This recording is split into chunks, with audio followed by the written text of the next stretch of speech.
In 2010, they said this: no medical school teaches evolutionary biology as a basic science. They were lamenting this fact.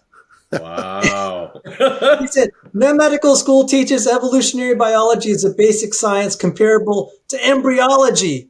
We're not even talking about electromagnetic theory or quantum mechanics, not even as good as embryology.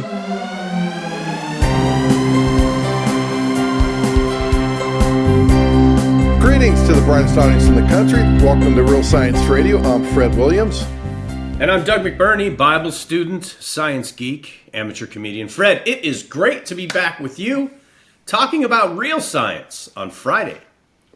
Today we welcome back to Real Science Radio one of our favorite scientists and bioresearchers, Mr. Sal Cordova, who is going to talk about doctors and chemists who've made gigantic advancements in science and medicine without Darwinism.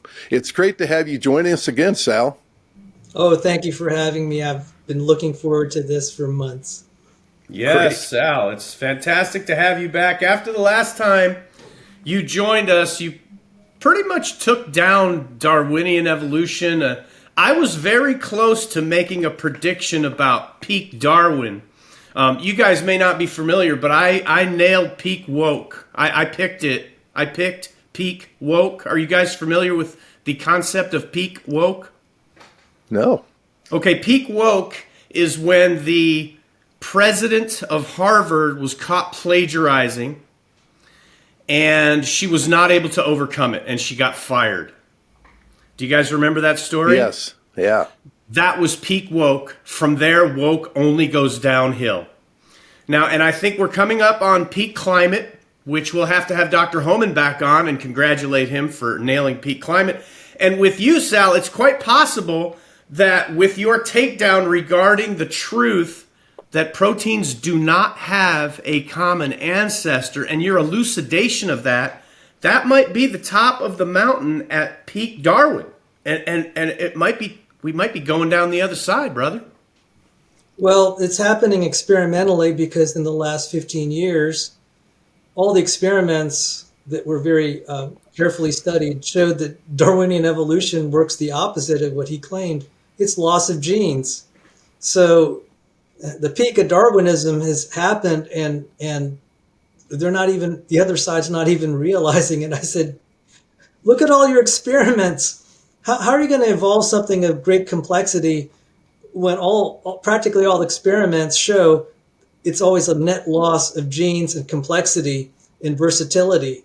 I mean, it is just ubiquitous. You start to search the literature. So what's particularly delicious about this, I didn't do it. They're basically self-destructing.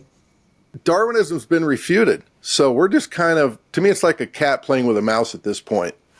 Well, I think it's more like a cat playing, fighting with a rat, and thousands of rats and one cat. Now, I did see a video of a pheasant farm where it was infested with rats. And for a variety of reasons, they couldn't just stop the rats by doing anything. The traps weren't working, the poisons weren't working. So they got these guys with terriers, 3 of them, trained terriers, rat killers. And they went out and just wiped out the entire rat population. There were just piles of rats, 1,000 rats in just a week. And I think this is where I want to go, is that we need some killer arguments and we need people to prosecute the case. We will win. And I'm going to cover that today. And there's reason to be encouraged because the title, What's Wrong with Evolutionary Biology, is actually a title of a paper written by an evolutionary biologist. Oh, Yeah. This is a Cambridge evolutionary biologist. You're winning when they write titles of papers like that. And it's amazing no one picked up on it, but, Google helps you find stuff.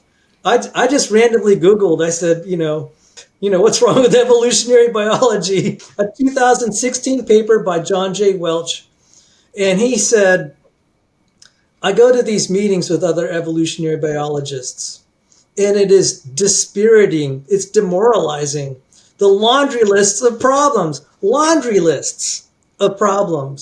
Now, when you read his actual paper, I was like, this is so anemic. This is just like a speck of the problems. You haven't even dealt with the problems, like I said, genomes decay despite sustained fitness gains, or the protein orchard. You did, or the evolution of eukaryotes. I could have given him an even bigger laundry list, but I was like, wow. Now, he wasn't the first to do this. The first one that was of prominence to do this, actually, it resulted in congressional investigation because the persecution he suffered for coming out of the closet was so severe that Congress got involved. And that man was Richard Sternberg.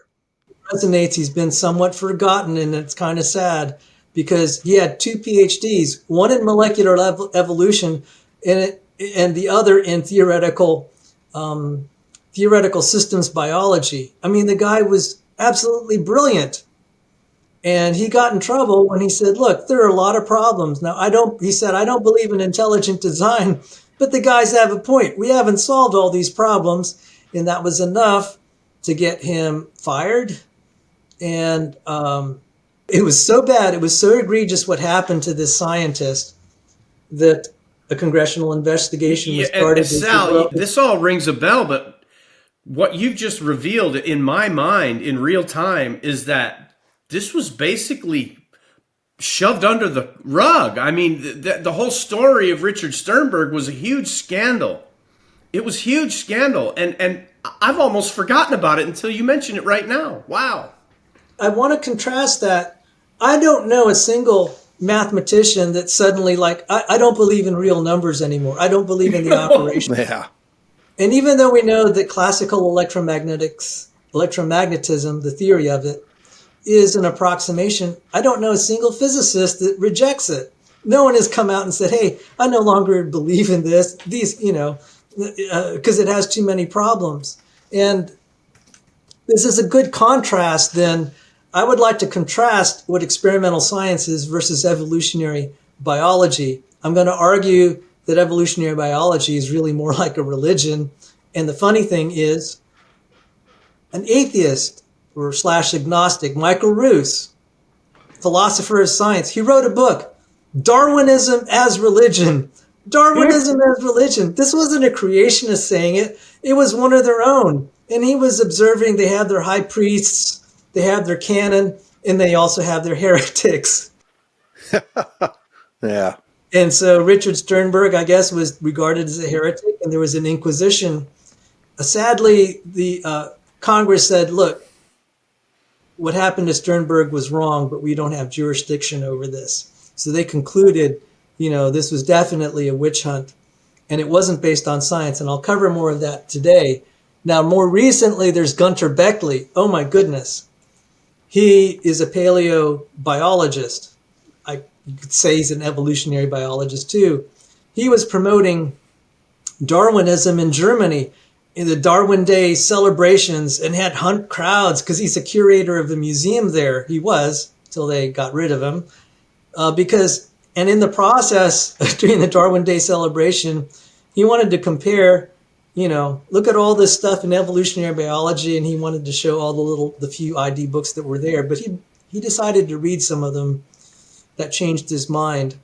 And once he came, the light struck him, and he began to see the light, just like Sternberg. He came out of the closet and said, I think everything that I've been promoting is wrong. And you know what happened to him? Wow. I'm highlighting here, Well, Sal, before you go on, it reminded me of Ben Stein when he did that movie, Expelled, No Intelligence Allowed. So while you're going through all of this, I pulled that up on Wikipedia, and here's what it says. It's a 2008 American documentary-style propaganda film. Propaganda film. The film contends that there is a conspiracy in academia to oppress and exclude people who believe in intelligent design. I mean, you're giving prime examples right now, but they try to dismiss this and try to, you guys are your conspiracy nuts. This is propaganda. This isn't propaganda. No, not at this stage. And I'm going to give you even more evidence.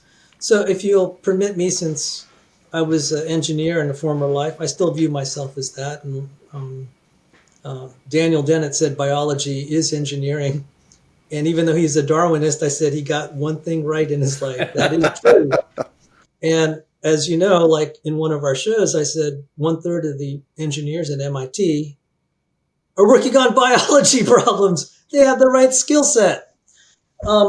So you can't see it here. I had a slide here of the fundamental laws of nature. There are 5 of them that are very major. Hamiltonian mechanics, electrodynamics, statistical mechanics, quantum mechanics, and relativity.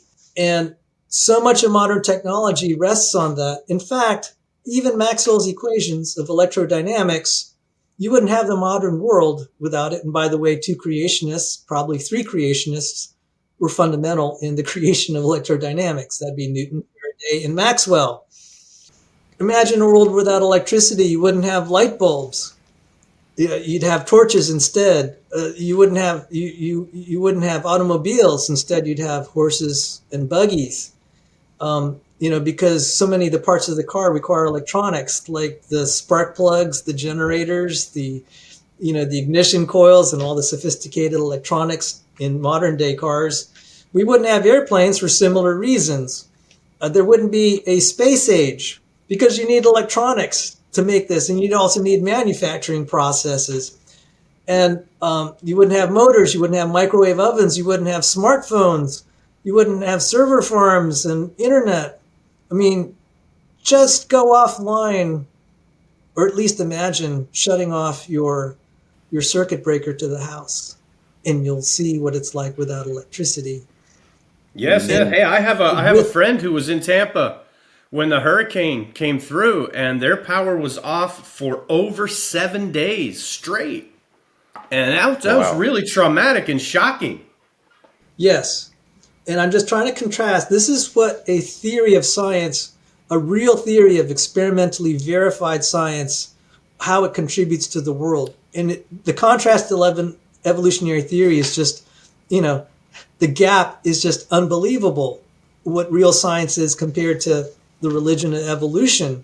And even, I argued with an evolutionary evangelist who was a neuroscientist. And I'm going to steal that phrase. Evolutionary evangelist.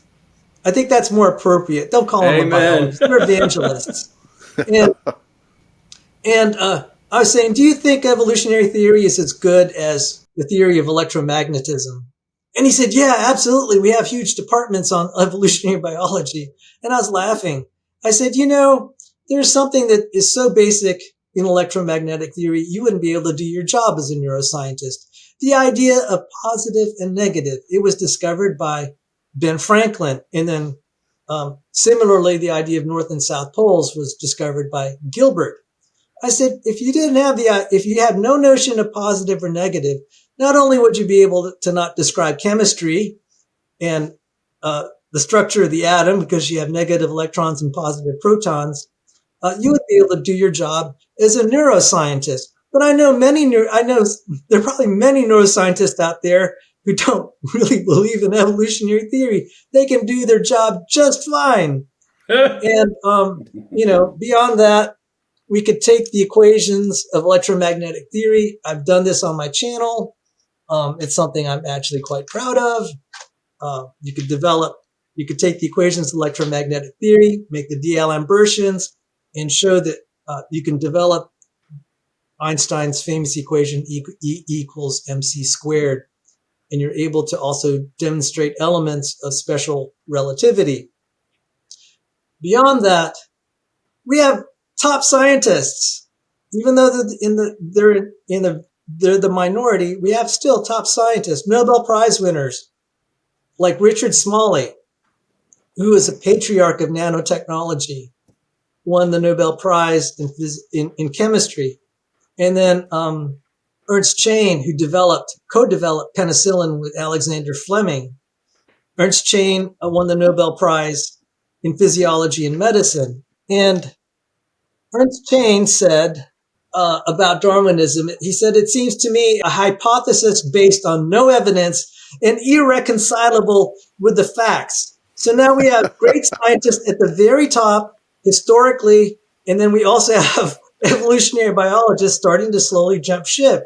So when I try to defend creationism, I actually just go after evolutionary biology. I said, you guys are making my life easy. I just have to quote your side, in their Yeah. honest moments.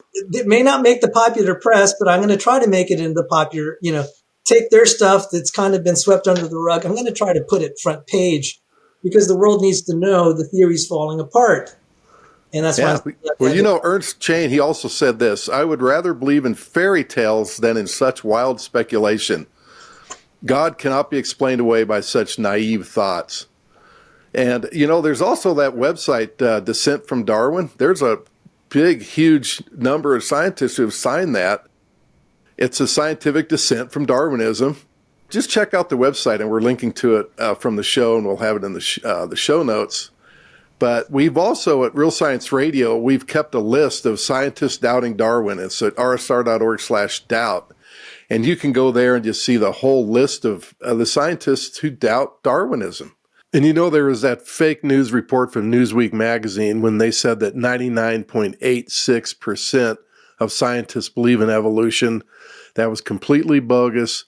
It was based on an analysis where they took the 700 scientists of the Creation Research Society and divided it by the number of scientists in the world to come up with such a ridiculous number. And then there was a Pew Research poll where all they did was poll scientists from the American Association for Advancement of Science. They're the ones who produce Science Magazine. Well, that organization is almost all evolutionists. I mean, you get some creationists that will subscribe to that magazine, but they censor creationists from putting content in that magazine. As we've already talked about here, we see the incredible bias against creation scientists. That would be no different than polling only San Francisco of whether or not you agree with gay marriage. You only poll San Francisco, and then you produce that number and say, hey, look, how many people support gay marriage? It's completely bogus, and it's fake science. Right. But the important thing is, ultimately, does evolutionary theory have experimental evidence, or worse, Yes. is there experimental evidence that's against it? And we've cited some of that, and it's really devastating. But one way to kind of, without getting into the nuts and bolts, just look at all the physicians. They rely on biological knowledge, and they are very respected in society. We have some notable names: Ben Carson, Raymond Damadian, the inventor of the MRI, Dr. Benjamin Aaron, who saved Ronald Reagan's life when there was an assassination attempt. He was Benjamin Aaron. My understanding was he was on the board of directors of the Institute of Creation Research. And there are other names like Michael Egnor, neurosurgeon, Howard Glicksman, and we'll, God willing, talk about Robert Matheny. And we have all these physicians, but I'll tell you what's really embarrassing for evolutionists. A 2005 poll of 1,472 physicians said 37% believe intelligent design is more accurate than evolution. You talk about huge numbers. What that tells me is you don't need evolution to do medicine. You don't need evolution to do research and experiments. And I'm going to even drive this point home harder. And this is in a climate where people are being totally indoctrinated. Every attempt is to censor and indoctrinate. And yet this large number of physicians. And yes. Sal. Yeah. So what you just said, you just quoted a poll from 20 years ago, 2005. Earlier, you quoted Ernst Chain from 1970. So now my hope for peak Darwin is being shaken because I now realize that this has been fairly obvious for about 50 years to anybody who's actually paying attention and doing science and who's honest. And people like Ernst Chain have actually said it. It's been published. And yet the cracks in the Darwinian religious wall don't seem to have developed. What's going on? I think there's a lot of cultural momentum, but it's changing because the old guard is just dying out and they're becoming irrelevant. And I'm going to even drive that point home more. I have here this Proceedings of the National Academy of Sciences. This is a top-tier journal written, with the top scientists in the United States. In 2010, they said this: no medical school, No, medical school teaches evolutionary biology as a basic science. They were lamenting this fact. Wow. He said, no medical school teaches evolutionary biology as a basic science comparable to embryology. We're not even talking about electromagnetic theory or quantum mechanics, not even as good as embryology.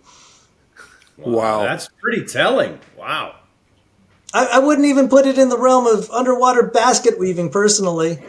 And so the reason, now it's funny they made this admission because the reason they did this, they wanted to indoctrinate more doctors because they didn't believe in evolutionary biology. So they're trying to make the case, we need to teach, we need to insert these courses. And I was laughing. I said, look, they're doing just fine without you guys.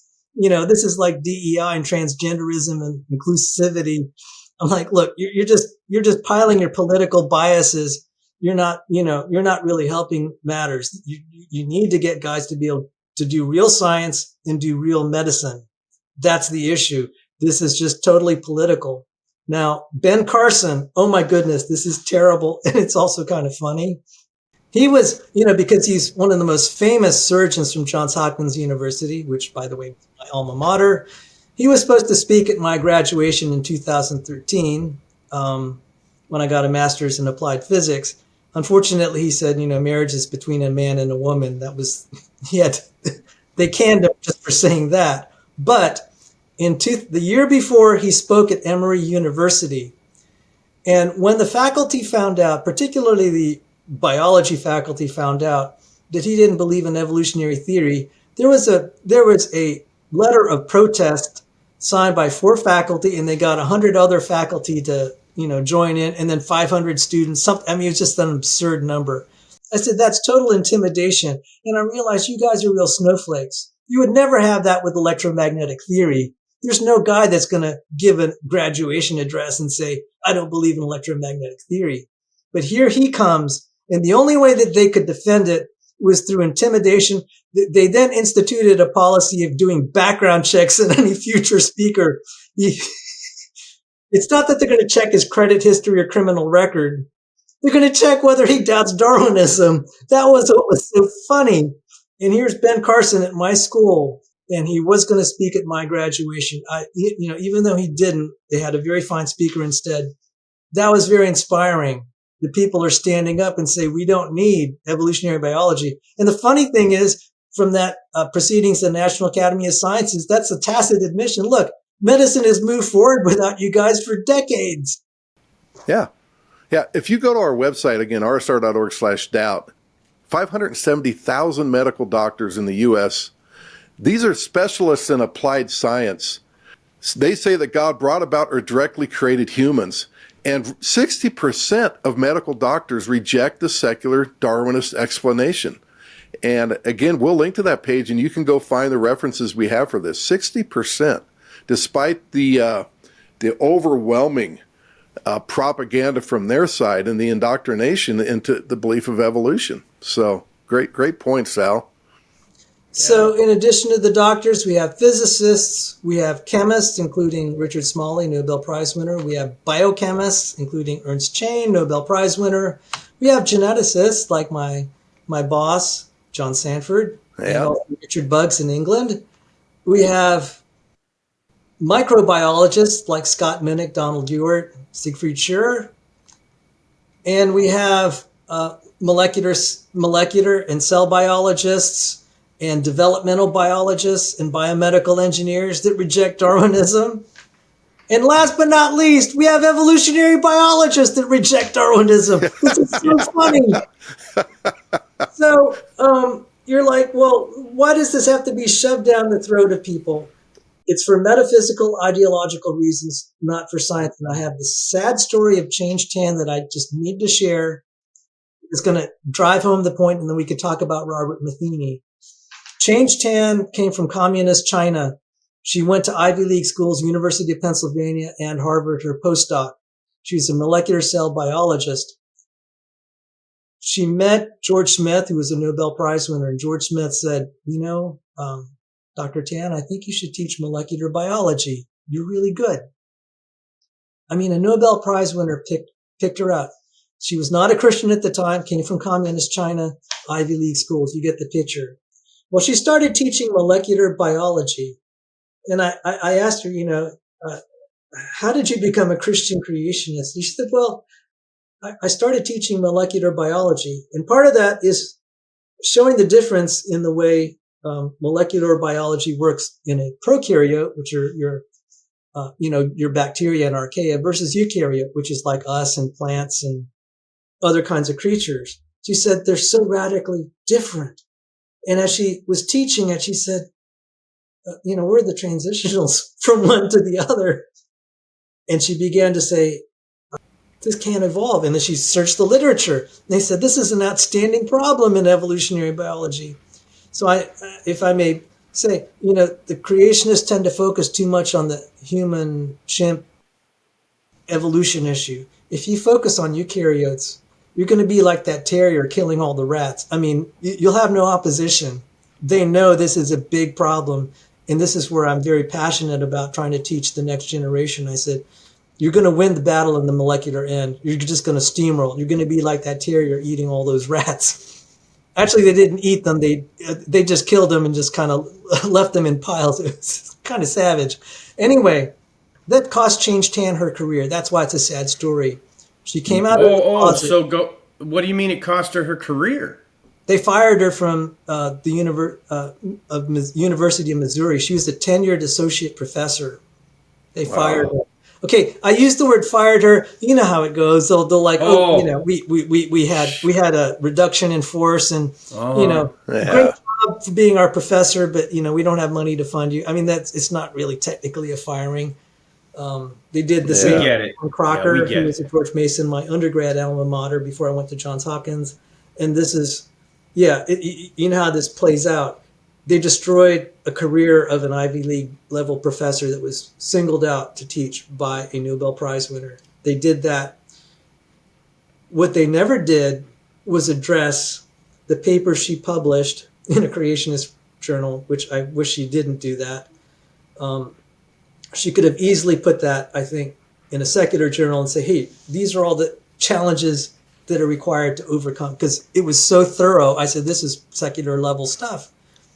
They could have easily demonstrated that she was wrong if they had the science on their side. They didn't. Well, let me ask you another question, Sal. Did they ever get her to recant her faith in Jesus Christ? No, she's a Christian. Okay. We don't know what happened first, whether she became a creationist first or a Christian first. But you could see the amazing I could tell you, when you study biology at the molecular level, I've talked to so many Christian converts. I said, how'd you become a Christian? I said, I studied biochemistry. I studied cellular biology. And I'm like, I could totally see it. Maybe 40 years ago, that wasn't the case, but it is now.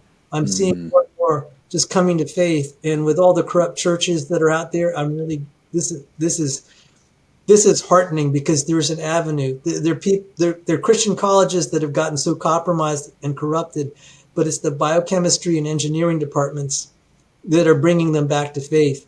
It's not the theology and religion departments. Right. Exactly. Because the science is theologically unbiased. It's just reality. And that's God wrote that. It's unbiased truth. Amen. So that's an example of Darwinism as religion. Now, okay, so I talked about the eukaryote-prokaryote transition, or prokaryote-eukaryote transition. But I found this article.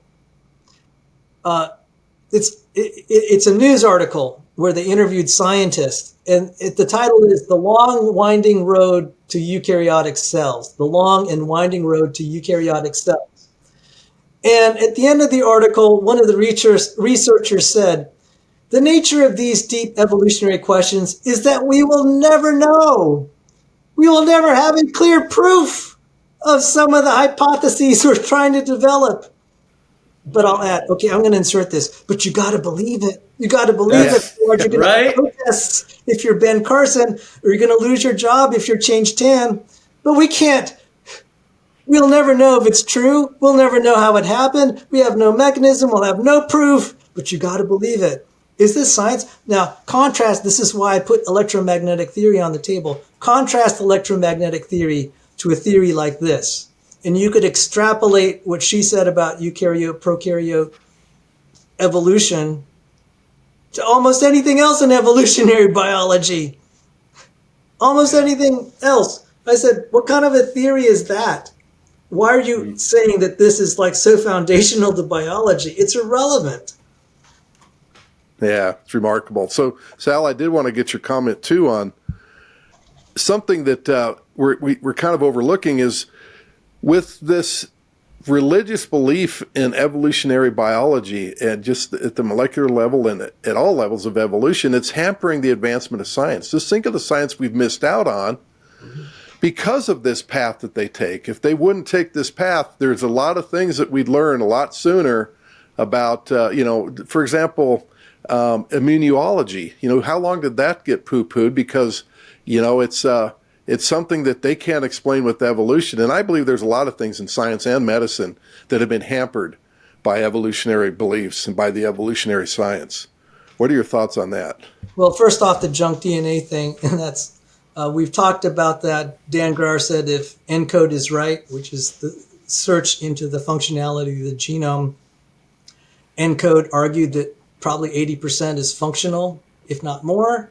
And Dan Graer, evolutionary biologist, said if ENCODE is right, then evolution is wrong. He went on a tirade lambasting hundreds of researchers, probably by at this point thousands, who are studying the non-coding areas of DNA. They're just simply trying to do their job to solve heritable diseases, to solve diabetes, etc. And he comes out here and says, look, your research has to be wrong because otherwise evolution's wrong. And, 90% of a lot of diseases that are associated with the genome are in the non-coding areas. These guys didn't come out, these researchers from top tier research institutions and universities didn't do this because they're trying to defend creationism, but they were suddenly being labeled as creationists. It was so funny. It was hilarious. The evolutionary biologists are starting to become marginalized. It's like, okay, you start behaving like that, no one's going to want to pay attention to you. And so that's an example of hindrance. Now, I wanted to touch on the work of Robert Matheny because we're running out of time. Yes. But this is an example of someone who made it through. And just think about what would happen if we suppressed him. For a time, there was a lot of embryonic stem cell therapies. Now, embryonic stem cell research, where you're doing it on rats and mice and other, chimpanzees, that's valid. There's ethical problems if we start doing that with human fetuses, aborted fetuses, or whatever. And not just the research, but then they were harvesting body parts, harvesting embryonic stem cells from random fetuses, and injecting them into humans, trying to cure them. The FDA, they were saying we need to invest billions. The embryonic stem cell therapy community was trying to push this. Billions of dollars were being wasted on it. Now the FDA is issuing cautions that these are crank therapies. Be careful. We're not sanctioning. We're allowing you to do it, but we're not giving our blessing. And if you think about it, why should this work? If you transplant a kidney from someone without finding out if it's compatible, that's bad. But they're just taking random cells, embryonic stem cells from these fetuses. You don't know how compatible, and they're just injecting it in places trying to hope for a cure. That's not going to work very well. So Robert Matheny, he was giving his research that he was able to regrow heart valves. Now that may sound amazing, but if you think about it, if you get a cut and you're bleeding, your body heals. It's actually regrowing cells. And if you break your bones, you can regrow them. You just have to extend that, and you can regrow heart valves. And he went at a conference once where they're talking about, various regenerative therapies. And he was about to speak, and they realized what he was about to say. The breakthroughs that he was going to announce, they sat him down and said, you can't speak, because it was going to destroy the embryonic stem cell industry. Yeah. The therapies, and not the research, but the therapies. And he, that was the greatest interview I think I was ever granted. He has now an FDA approved therapy to regrow heart valves. He's a cardiac thoracic surgeon. He's also a young earth creationist, or at least a creationist. I don't know if he's young earth. And it's an amazing interview because we were talking about regenerative, what he basically realized is he's able to reprogram cells to their youthful state. Reprogram, it's epigenetic reprogramming. And it's an hour-long video, and there are links either to my channel, and there's another channel that aired the interview that I had with him. We'll link to that for sure. So Sal, just for my own understanding, so he's reprogramming cells that are already in the person. So is it adult stem cells or is it something different? Differentiated, adult cells, which we call differentiated, but you're able to reprogram it to the youthful state. Yeah. A Nobel Prize winner by the name of Shinya Yamanaka realized there are 4 proteins, we call them Yamanaka factors. If you trigger them, they act like a reboot. Yeah.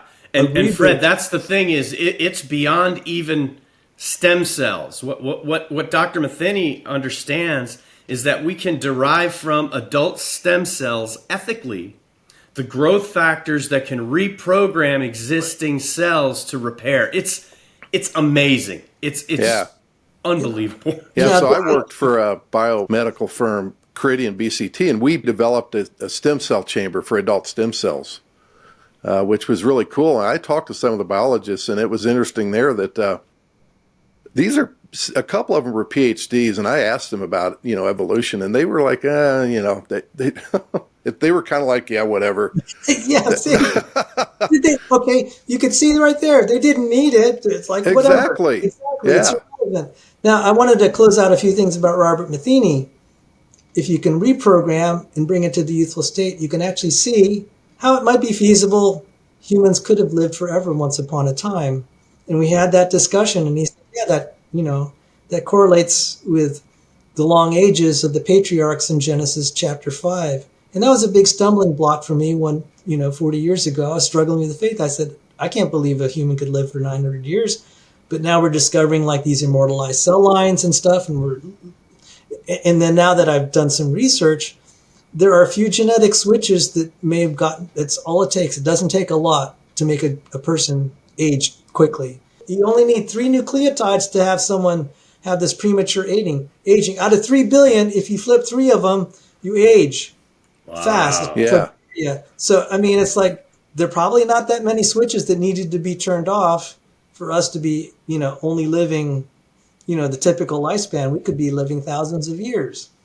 Yeah. And, when they came out with that movie, The Ark in the Darkness, they have a great section towards the end of the film. And just how mathematically the ages of the patriarchs and how they dropped off after the flood. And it fits a mathematical pattern. So it's scientific in that regard. Because like you, Sal, I always thought when I saw the huge ages in the Bible, for some of these guys living in 900 years, 800 years, you're like, I thought it was just an error. Okay, it's an exaggeration. It's whatever.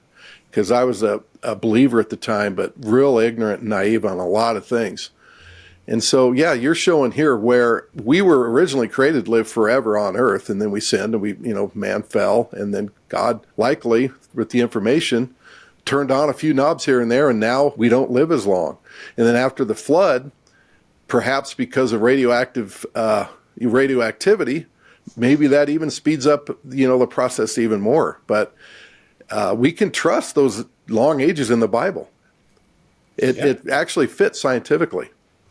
I wanted to say there's an encouraging thing. I'm recently in a major documentary, therealdavidplatt.com, that talks about corruption in the evangelical church. And it's really sad. There's been an invasion of just financial corruption, and then stuff of, for lack of a better word, the wokeness invasion. Well, yeah, for lack of a better word, exactly what Paul warned Timothy about in 2 Timothy. And then evolutionary theory. And I've been fighting it, but there's something encouraging here. The pastor that David Platt replaced was Lon Solomon, who built one of the biggest mega churches under his tenure. God built the church, but under Lon Solomon's tenure, it grew to be one of the biggest mega churches on the East Coast. And the thing that brought him to belief in God, he was a Jewish atheist. But in high school, he was at a summer camp of science and he studied enzymes for 6 weeks. And he said, he came to his dorm, the steps of his dorm one day, and he said, he just shouted out, "There's got to be a God. There's got to be a God," because he studied enzymes. And what I'm finding is the disenfranchised who've been unhappy with their churches and who are either wandering from the faith, what has been bringing them back is the study of cellular biology and biochemistry. God has left evidence of his presence in the cells. And it's in the 21st century that we finally have access to this, right when we really needed people, something to help build our faith. It's there, it's been provided, and we have the tools. And I'm very, very excited. I'm excited to teach about enzymes and proteins and all the fabulous things in biology. And that might be the topic of another show. And, closing out with Robert Matheny, think about the great mind that would have been snuffed out in the skill if what happened to him, what happened to Change 10 happened to him. But think of all the fine minds that could be inspired, that could have their faith built if they studied God's creation the right way. They would be inspired, they'd be motivated, they would also contribute to the advancement of science, of real science, of experimental science, and not the religion of Darwinism. Well, and that's the sad thing, is how many have been repressed and we didn't get their advancements in science.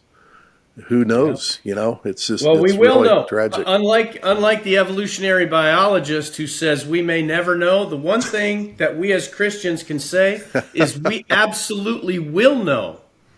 In that day, everything's going to be revealed and all the truth is going to come out. And can you come back maybe even next week and we could talk about, I have a list. You could pick one. Yeah, and again, Sal, we love having you on the show.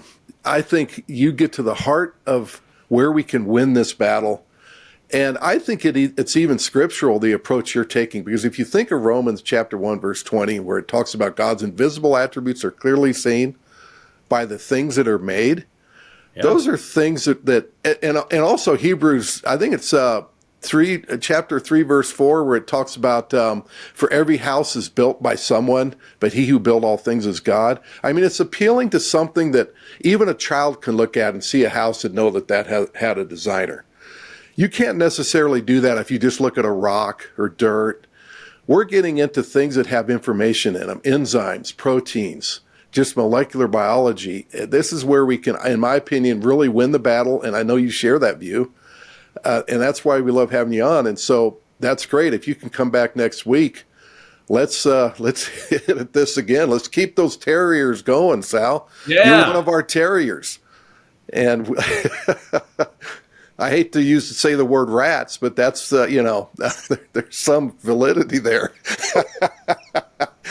So we'll keep we'll keep attacking where we think it's the most effective. God's invisible attributes are clearly seen. So great stuff as always, Sal. We'll have you back next week. This is great. So thank you for having me. All right. So for Sal Cordova and my co-host Doug McBurney, I'm Fred Williams of Real Science Radio. May God bless you.